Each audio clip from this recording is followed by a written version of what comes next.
Okay, now that we have given you a solid base of information, we are going to dive into what you came here to learn, how to be a summer inspector. This final module will be split into two main portions. First, we will cover what you will be looking for when inspecting the trees.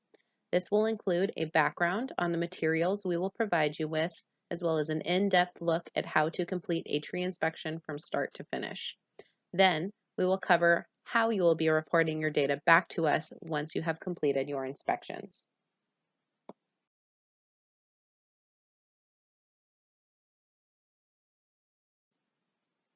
To start things off, let's take a look at the materials that you will have with you when you are out in the field. You will each be receiving a clipboard from a Friends of Trees staff that will be delivered to your home a few weeks prior to your first inspection deadline on June 15th. It will contain all of the materials you will need to complete your inspections. The first thing you will find is a map of the area where you will be completing your inspections. As you can see, this map is an overview of all of the different homes that you will be visiting. When you receive your map, you will want to make sure that the number at the top of your map matches the number that appears within the polygon. If for some reason it does not match, please let us know so that we can make sure you have the correct information. The thick black line demonstrates a boundary that encompasses all of the homes where you will be visiting trees. And if you look within that boundary line, you can see bullet points that each have a number next to them. Each of those bullet points represents one home on your assigned route, and the number signifies the number of trees that you will be inspecting at each home. Please note that if there are any bullet points on your map that are not within your assigned boundary line, those trees are not on your assigned route and will be visited by another summer inspector. This map is a great resource once you make your way to your first stop, as it can help you navigate from property to property without needing the assistance of your phone. The next thing you will find on your clipboard are two identical data sheets. These are the sheets where you will be recording all of your inspection data. You will be receiving two because you will be completing 2 rounds of inspections this summer, one with a due date of June 15th and one with a due date of August 1st.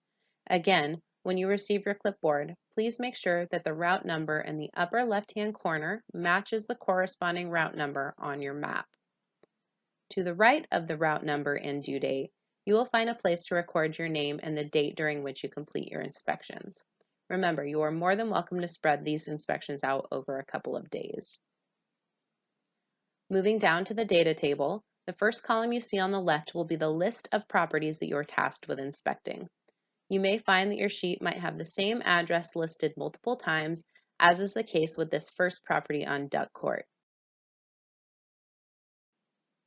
Don't worry, that is not a mistake. That just means that that property planted more than one tree with us this season. It's also important to note that the street addresses are listed numerically and in most cases should not be followed in order. You will want to make sure you reference your map to ensure that you are making your way from property to property in an efficient way. To the right of the addresses, you will find the tree species that were planted there, along with the location where you will find each tree. Some may be planted in the yard, some along the front of the home, and if it's a corner lot, there may also be trees planted along the side street.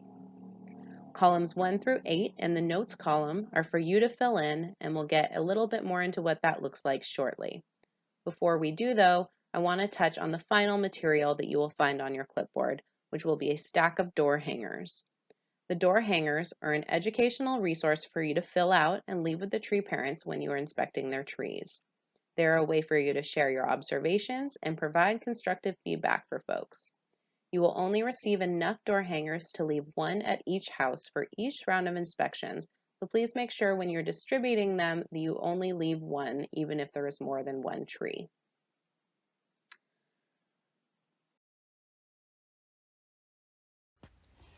Okay, so now that we've covered what's on your clipboard, we want to touch on a couple of other things to keep in mind before you start inspecting trees.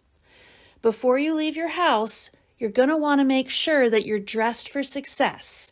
As a representative of Friends of Trees, it's important to wear your volunteer Friends of Trees t-shirt when you're out inspecting trees in the neighborhood.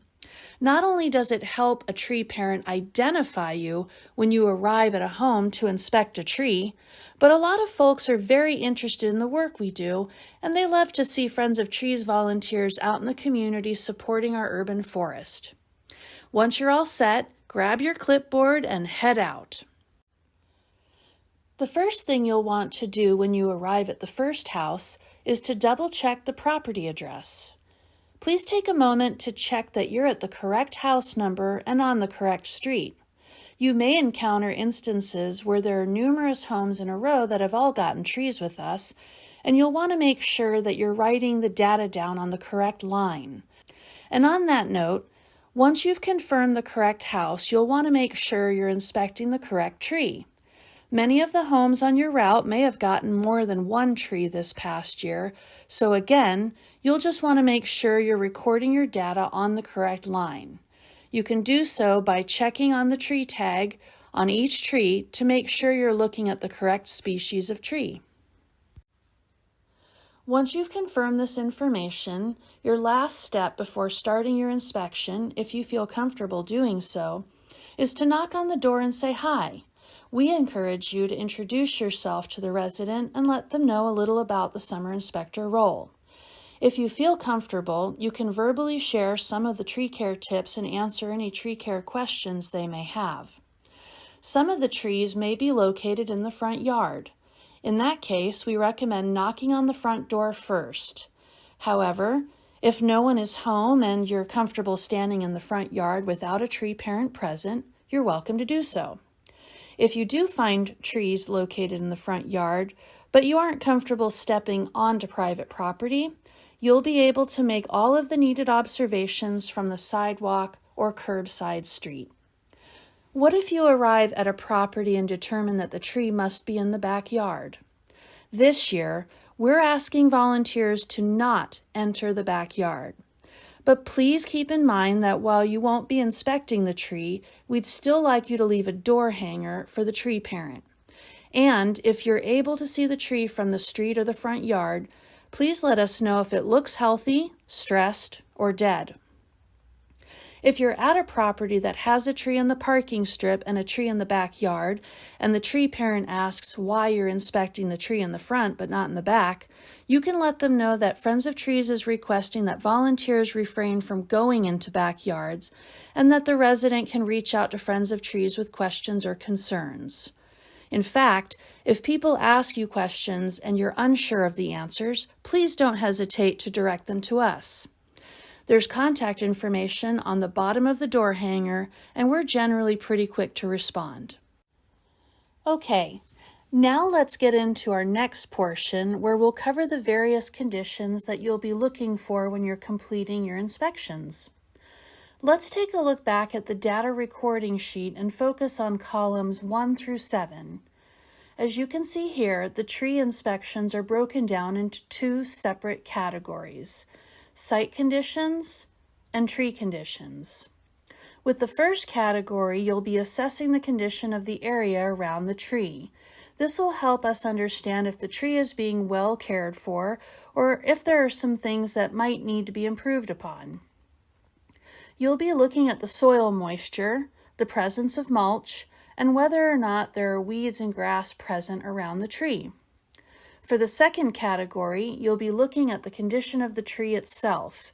You'll assess the bark, the branches, whether or not there is any epicormic growth or suckers present, and you'll let us know if the tree has leaves.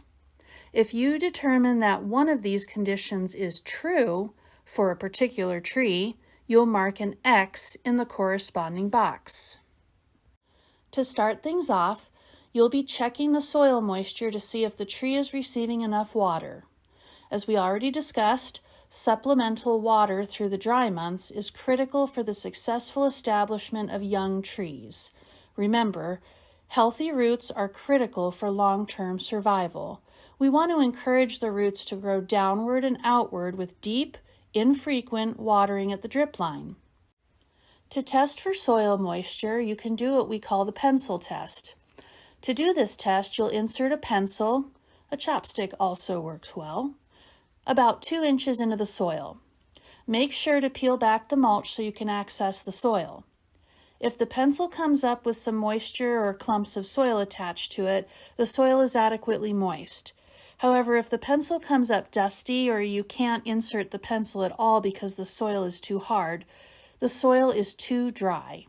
It's important to remember that even if the top of the soil feels dry, that doesn't mean that the tree isn't being watered. With the deep and infrequent watering method we recommend, the top layer of soil will, in fact, often appear dry.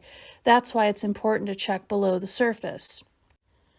Now, if the tree is in the front yard and you don't feel comfortable completing your inspection on private property, you can make your observations from the sidewalk or curbside street. You can assess whether a tree is getting enough water by looking at the tree and the ground around the root zone. For example, a lush ring of grass or weeds around the mulch or root zone, especially if the rest of the grass in the yard is brown, signifies that the area is getting watered. If most of the tree's leaves have brown edges or are wilted when it's not the hottest part of the day, that may mean that the tree is not getting enough water. If you determine that the soil is dry, please don't forget to mark an X in column 1.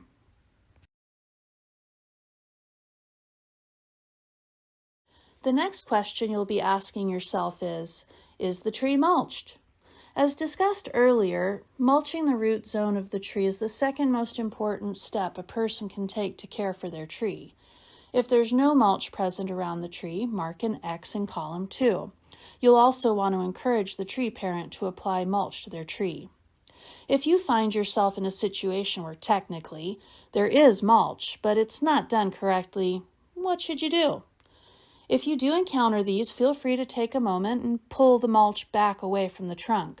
You may also find some trees that have some mulch, but it's scattered and definitely doesn't follow the 3-3-3 rule. In that case, you definitely want to leave a note on the door hanger to let tree parents know that they should look into getting more mulch. You also want to make a comment in the notes section of your data sheet so that our staff has that information on file. For either of these scenarios, please do not mark an X in column 2. The box is solely there to designate the absence of mulch. Next, you'll be looking for the presence of weeds and grass in the root zone.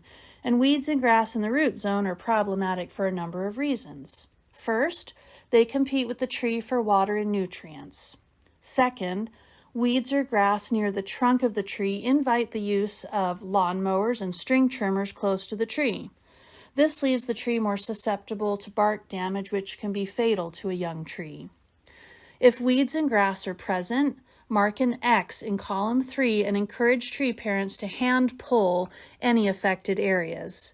You can also remind folks that a thick layer of mulch will suppress weed growth and hopefully mitigate the need for further weed removal in the future. Once you have completed your site assessment, you can then move on to assessing the condition of the tree itself. Some of the information you collect will help guide residents on immediate steps they can take to remedy tree issues, as well as inform Friends of Trees staff about any concerns that we may need to address. The first thing you'll be looking at is the bark.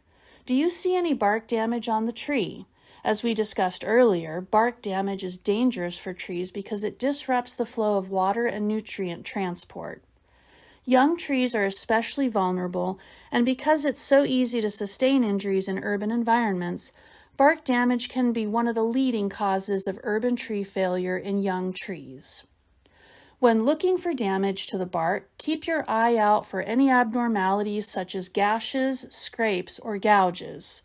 You'll often be able to see the sapwood just below the bark's surface, as you can see in these two examples on the right. It can often be found on the lower trunk, which, as we spoke about earlier, is related to lawnmowers and car doors.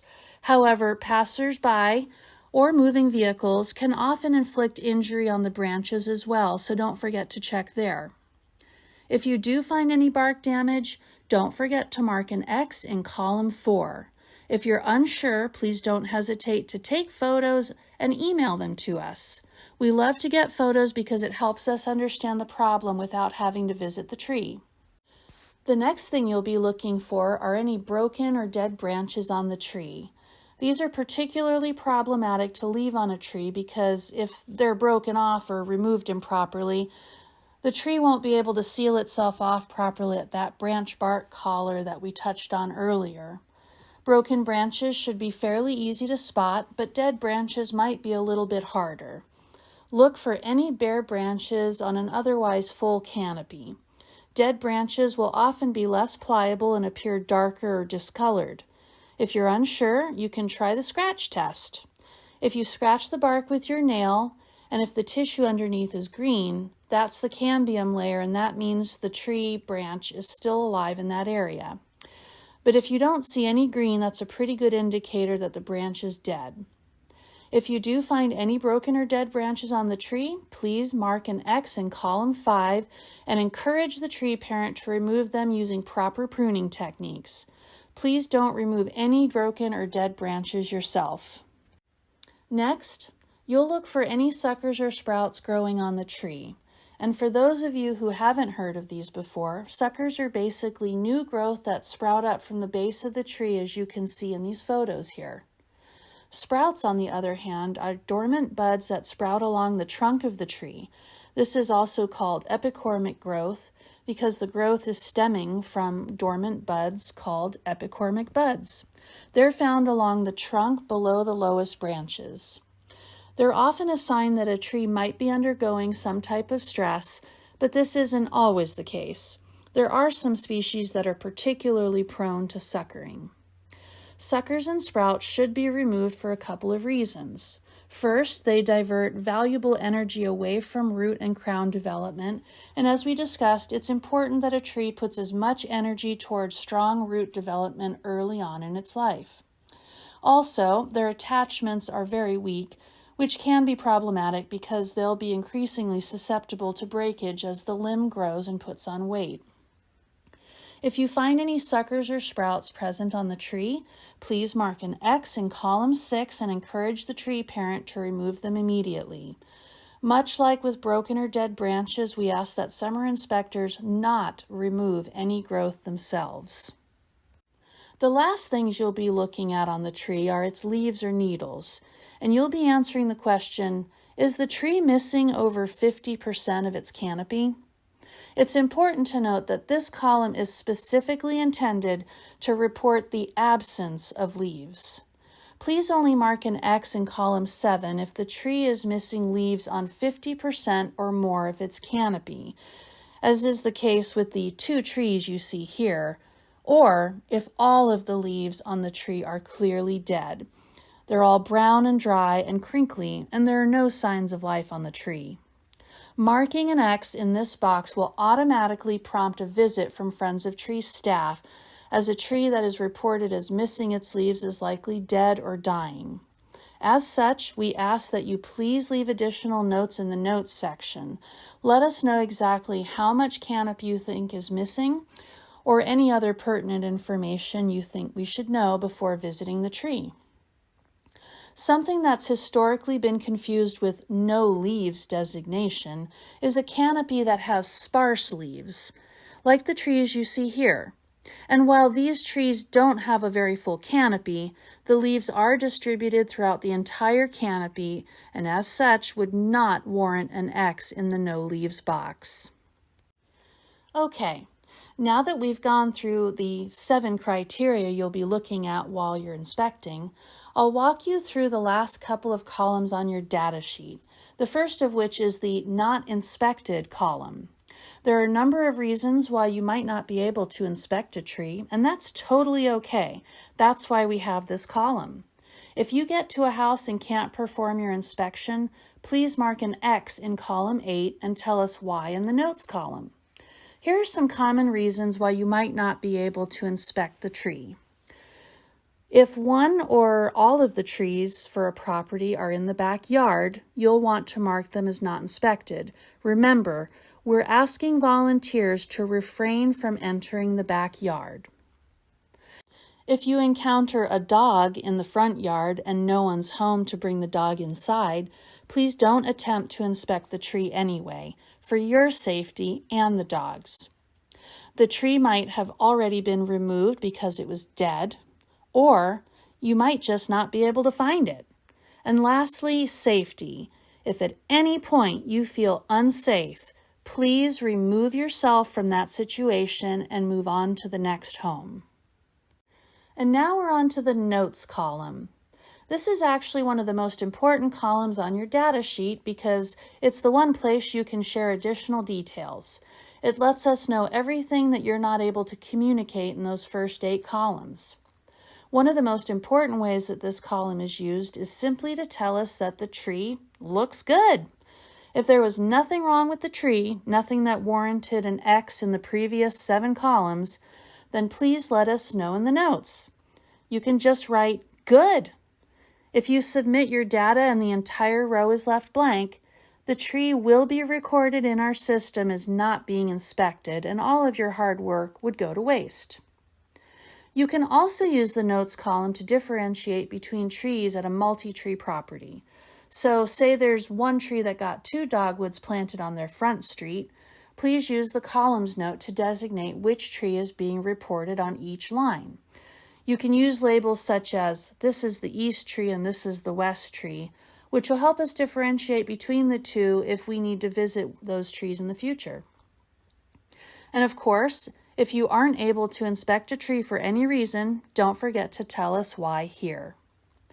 The notes column is also the place to note any other tree abnormalities that you noticed or that concerned you or the homeowner.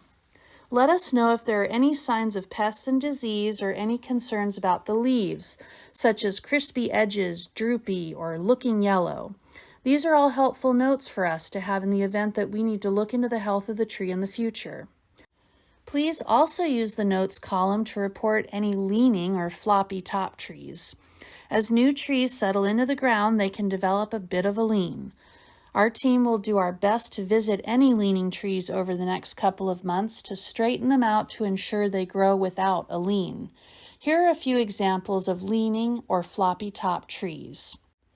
As you can see in this first example, this tree has a fairly straight trunk, but the top is leaning. Our team can address and fix this tree, but we need to do so before the tree gets too established. In the second example, the entire trunk and canopy have a significant lean. If addressed within the first year, our staff can also right this tree. So please keep your eye out for situations like this.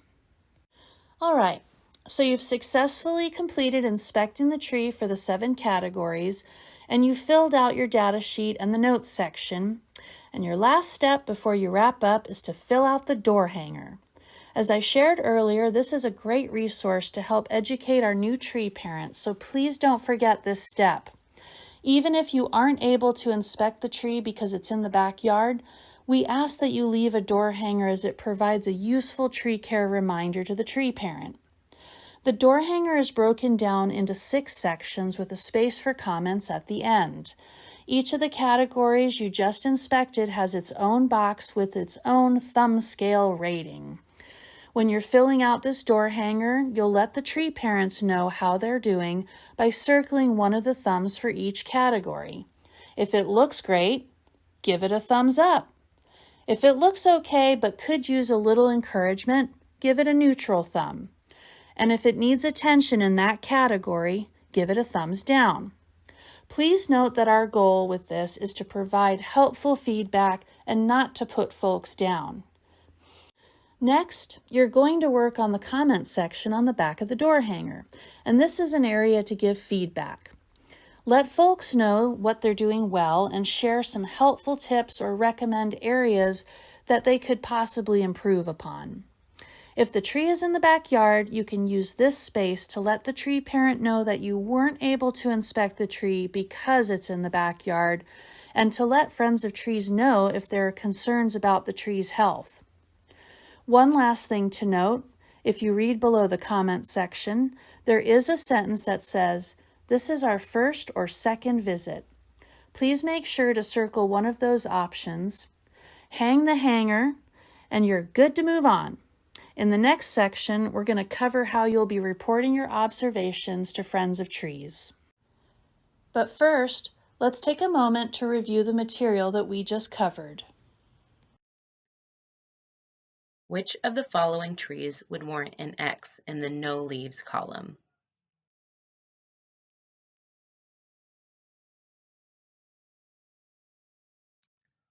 If you guessed tree A, you would be correct.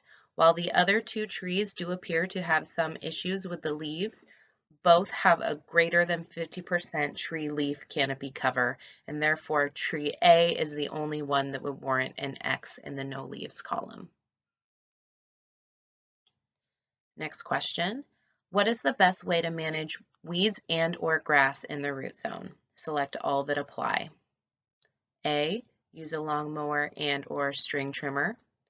B, hand pull weeds and grass.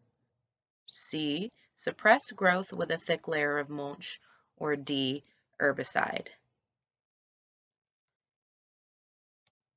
If you guessed B and C, you would be correct. Remember, you never want to use a lawnmower or string trimmer near the base of the trunk. The best way to manage weeds and grass in the root zone is to hand pull when they are there, and make sure you have a thick layer of mulch, which will help suppress the growth of weeds and grass. Last question. What should you do if there are suckers present on the tree? Select all that apply. A, pull them off. B, mark an X in column 6. C, stomp on them to suppress their growth. Or D, leave a note to the tree parents on the door hanger that they should be removed. If you guessed B and D, you would be correct. You want to make sure to mark an X in column 6 and let tree parents know to remove them. Remember, as a summer inspector, we ask that you do not remove them yourself. Okay, we're going to start the last portion of the training. Congratulations. In this final portion, we'll review the steps you'll need to take to report your inspection data, including how to use our online data entry platform, as well as data entry tips. Once you've completed your health assessment observations, you'll transfer your information from your paper data sheet to our online data collection platform. It's important to note that you'll need to record your observations onto the paper data sheet when you're performing your inspections. You may receive the data entry link before you inspect your trees, but we ask that you please record on paper and not directly into your phone. Our online platform, while it simplifies aspects of data collection, is limited in how it can be used. So using your paper data sheet to capture your observations creates a paper trail and is an important piece that will assist with data integrity. Friends of Trees will send you an email with a link to the data entry platform around June 1st. Now let's orient again to our paper data sheet. You can see that the first column on your sheet is the Health Check ID number. This number allows your data to match up with the tree in our database, so it's important that you enter it as listed and continue to double check your entries as you go. Let's review the data entry window on the platform. As you can see, this is the Health Check ID box where you'll enter your Health Check ID numbers from your data sheet. The checkup date auto-populates with the date that you're entering the data, and it can't be changed. Next, you'll want to check the boxes that correspond with the columns 1 through 8 on your paper data sheet. And finally, if you made note of anything, you'll want to add it to the Inspector Notes box. Remember, if you didn't need to check any of the boxes, please make a note that the tree was in good shape. Now it's time to add your next set of observations for the next tree. There are a couple of different ways to do this. You can click on the Add Another Response link, which will allow you to add more data entry sections for additional trees on the same page. The benefit of this is that you can see each entry on one page and perform quality checks to make sure that you're entering everything accurately, especially that Health Check ID number. You'll want to avoid leaving this page open for an extended period, like overnight, as your browser could refresh and you could lose the information. Be sure to check off each entry on your paper data sheet as you go so you know what you've done. And the second way to add additional entries is to click the Submit button after you're done with one entry. On the next page, it'll show you another link to return to the data entry page. This method brings some security as it, in essence, allows you to save as you go. Don't forget to double check your Health Check ID number as well as your other data before clicking Submit so you're sure you're submitting the correct information. What happens if you enter an incorrect Health Check ID number? If the number isn't associated with any tree in our system, you'll see a red error message that pops up at the top of the page after you click Submit. Don't worry, you'll be able to correct the Health Check ID in question. If you submit multiple entries at once, the error will begin with a number followed by a period. This number corresponds to the incorrect entry on your page. For example, if you submit 15 entries at once and the mistake is with number 2, scroll down to your second entry and you can fix the Health Check ID number there. Another possibility is that you accidentally enter a number that belongs to a tree on another inspector's list. If this happens after that person has already entered their data, your entry will override theirs. An error message will not appear in this case. This is why it's important to go slow and be organized. Again, double check your entries and check off each entry that you've entered. We recommend having your Summer Inspector Handbook by your side or open in another window when entering data so you can see the instructions as well as our short list of data entry insights. Finally, if you have any issues or questions during the data entry process, you can use the contact information link to email the Summer Inspector team. In the subject line, you'll want to draw attention to the fact that it's a data entry issue or an issue with the online system, so we can respond as soon as possible during regular business hours. If you don't have access to or don't enjoy using the computer, there are a couple different ways you can get your inspection data to us. You're welcome to snap a photo of your completed data sheet and email it to us. Just please be sure that we can read all of the information on the sheet. You can also drop it in the mail and send it to our office. If you choose to do this, just please let us know ahead of time so we know to keep an eye out for it. And lastly, if you're going to be in the area, you are welcome to drop it at our office on MLK. As we are still closed to the public at this time, you're welcome to slip it into the mail slot next to our front door. Now, before we wrap this module up, let's do a quick review. As a summer inspector, how many inspections will you perform this summer and what are the deadlines? A, 1 inspection, July 1st. B, 3 inspections, June 1st, July 1st, and August 1st. C, 2 inspections, June 15th and August 1st. Or D, 1 inspection, July 15th. If you guess C, you would be correct. There are 2 inspections. Please keep those dates in mind, June 15th and August 1st. When recording your data in columns 1 through 8, what can you enter into the boxes? A, we have a check mark. B, we have an X. C, yes or no. And D, smiley face. If you chose B, you would be correct. We only want X's in those boxes as that is the only thing that our program will recognize when the data is downloaded. Last question. Which of the following are important notes to record in the notes column? Please select all that apply. A, tree is behind a locked gate. B, tree is leaning. C, tree parent is concerned that the tree doesn't have many leaves. D, tree looks good. E, tree leaves look droopy. And F, easternmost of 3 trees. If you selected all of them, you would be correct. Remember, the more notes that we can get in the notes column, the better. There's no notes that are bad notes. We appreciate all of the information you are able to provide us. Thank you again so much for the time you spent going through this training.